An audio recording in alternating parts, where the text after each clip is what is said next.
Friends, Hindi recorded channel में आप सभी का स्वागत है। दोस्तों, आज के व्यस्त जनजीवन तथा सरकारी तंत्र में समय का महत्व काफी बढ़ता जा रहा है। दैनिक कामकाज में यह व्यस्तता आड़े हाथों आती है। लिखने, पढ़ने तथा किसी मामले के बारे में आवश्यक जानकारी संक्षेप में जानने के लिए ही संक्षेपण का काफी महत्व है। आज के दफ्तरी कामकाज में भी संक्षेपण, जिसे हम सार लेखन भी कहते हैं, को काफी आवश्यक माना जाता है। सचिवालयों, निदेशालयों, विभागों आदि के उच्च अधिकारी इतने व्यस्त रहते हैं कि उनके लिए किसी मामले की पूरी फाइल पढ़ना बहुत मुश्किल होता है। इसलिए वे यह अपेक्षा करते हैं कि उन्हें मामले से संबंधित मुद्दे क्रमशः बता दिए जाएं अथवा पूरे मामले का सारांश उन्हें स्पष्ट कर दिया जाए और यह जो काम है वो उनके अधीनस्थ कर्मचारी या अधिकारी करते हैं। इसी तरह दोस्तों, जो ये उपन्यास, कहानी, नाटक आदि हैं, इनको भी कई बार पाठक चाहते हुए समय की कमी के कारण पूरे उपन्यास नहीं पढ़ पाते, तो वे कोशिश करते हैं कि कहीं से उसका संक्षेपण, सार लेखन उन्हें पढ़ने को मिल जाए। तो दोस्तों, आज के अध्याय में हम इसी संक्षेपण पर चर्चा करेंगे और जानेंगे कि संक्षेपण किसे कहते हैं, इसको लिखने की क्या विधियां और नियम हैं। साथ ही साथ हम संक्षेपण की कुछ विशेषताओं के विषय में भी चर्चा करेंगे। तो चलिए दोस्तों, समय गंवाए बिना अपना आज का अध्याय शुरू करते हैं और जानते हैं संक्षेपण, जिसे हम सार लेखन भी कहते हैं। सबसे पहले इसके अर्थ को समझते हैं। दोस्तों, संक्षिप्तीकरण के स्थान पर हिंदी में अब संक्षेपण शब्द का प्रयोग होने लगा है। ये जो शब्द है संक्षेपण, यह अंग्रेजी के प्रेसी का हिंदी रूपांतरण है। संक्षेपण में मूल के उपयोगी अंश को ध्यान में रखा जाता है, यानी कि जो मूल अवतरण हमें दिया हुआ होता है उसको ध्यान में रखते हुए, उसकी जो मुख्य बातें हैं उन्हें ध्यान में रखते हुए ही हम संक्षेपण लिखते हैं। संक्षेपण का सबसे अच्छा तरीका यह है कि एक एक वाक्य को संक्षिप्त करना शुरू कीजिएगा। मूल अंश को ध्यान से 2 या 3 बार पढ़ने के बाद कम से कम शब्दों में उन्हें प्रकट करने का प्रयास किया जाना चाहिए। केवल उन्हीं प्रसंगों को उभारना होता है संक्षेपण में जो कि वास्तव में उपयोगी हों। जो उपयोगी नहीं आपको लगते हैं, उन प्रसंगों को उभारना संक्षेपण में सही नहीं रहता। अब हम जानते हैं संक्षेपण की आवश्यकता एवं उपयोगिता के विषय में। दोस्तों, समय की बचत करने की आवश्यकता और व्यवस्था जितनी आज के समय में अनुभव की जा रही है, शायद पहले कभी नहीं की गई थी। आज इतना अवकाश किसके पास है कि वह किसी विस्तृत लेख, कहानी, उपन्यास या जो भी फाइल है उनको पढ़े। आज का मनुष्य चाहता है कि जो कुछ कहना सुनना हो वह शीघ्र और संक्षेप में ही कह लिया जाए या सुन लिया जाए। आज कोई भी ऐसा क्षेत्र नहीं है जहां संक्षेपण को आवश्यक और उपयोगी ना माना जा रहा हो। अब आप ऑफिस के कामकाज को ही ले लीजिए।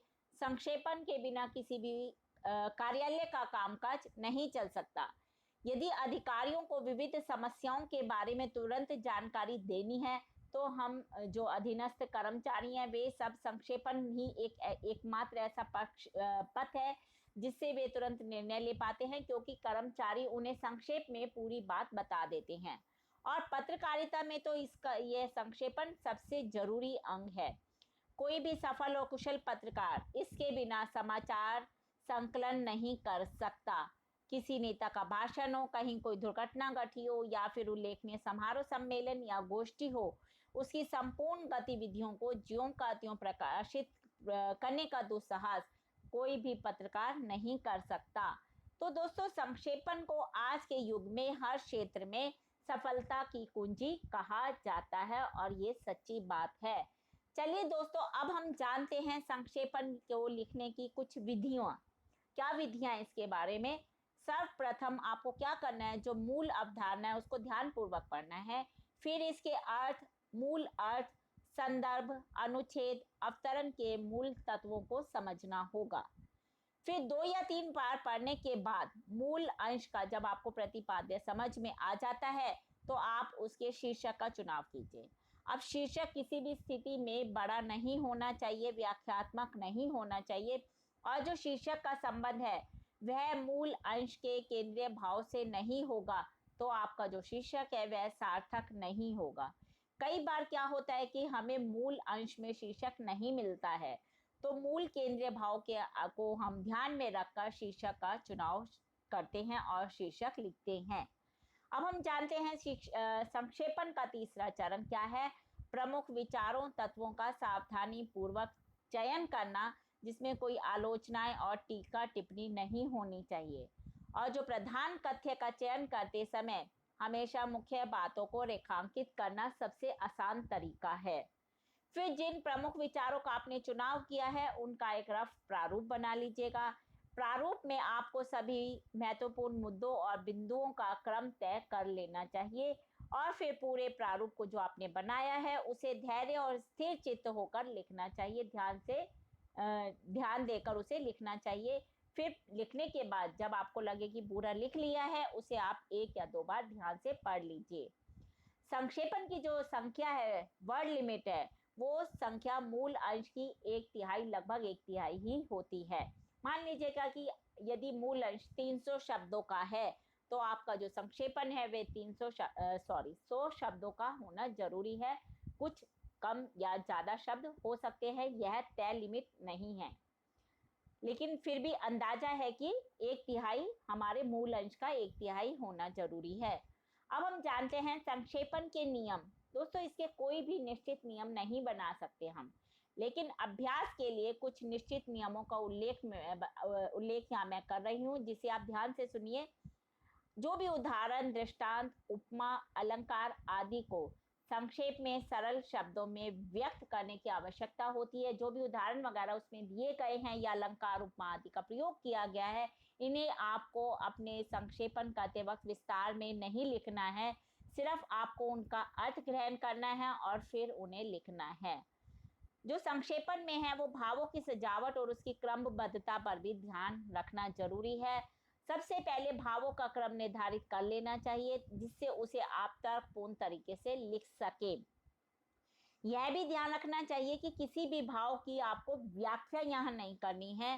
साथ ही साथ मूल अवतरण के भावों की पूर्ण अभिव्यक्ति भी होनी जरूरी है। मतलब आपको छोटी छोटी बातों का ध्यान रखना है कि किसी बात की व्याख्या भी आपको नहीं करनी है, लेकिन जो भी उसका मूल अवतरण है उसकी पूर्ण अभिव्यक्ति भी आपको करनी है।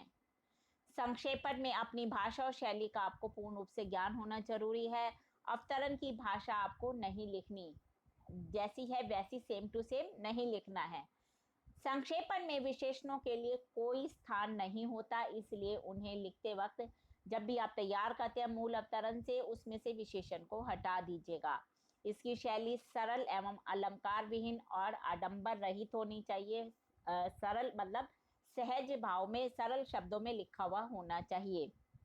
संक्षेपण में मूल के मुहावरों को अथवा उन मुहावरों के स्थान पर दूसरे मुहावरों को रखना भी उचित नहीं है। मुहावरों का सारांश अवश्य आप लिख सकते हैं।